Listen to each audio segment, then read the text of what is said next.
ഉണ്ണിയപ്പം എല്ലാവർക്കും ഇഷ്ടമല്ലേ? എന്നാൽ ഇന്ന് ഞാൻ ട്രൈ ചെയ്യുന്നത് ഗോതമ്പ് പൊടി കൊണ്ട് ബേക്കിംഗ് സോഡ ഒന്നും യൂസ് ചെയ്യാതെ വളരെ സോഫ്റ്റ് ആയിട്ടുള്ള ഉണ്ണിയപ്പം എങ്ങനെ ഉണ്ടാക്കാമെന്നാണ് കേട്ടോ. അപ്പോൾ ഞാൻ പറയുന്ന ടിപ്സ് ആൻഡ് ട്രിക്സും അതുപോലെ തന്നെ മെഷർമെൻറ്റ്സും കറക്റ്റായിട്ട് ഫോളോ ചെയ്തോളൂ കേട്ടോ.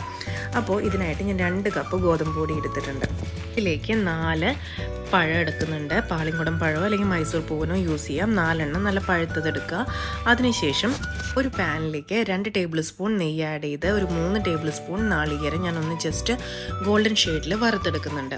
ഇനി ഞാൻ ഈ ഗോതമ്പ് പൊടിയിലേക്ക് 1 ടേബിൾ സ്പൂൺ റവ ആഡ് ചെയ്ത് കൊടുത്തിട്ടുണ്ട്. മധുരത്തിനായിട്ട് ഞാൻ 3 അച്ച് ശർക്കര എടുത്തിട്ടുണ്ടായിരുന്നു. ഇത് 2.5 കപ്പ് ആയിട്ട് ഞാൻ ഉരുക്കിയെടുത്തിട്ടുണ്ട്.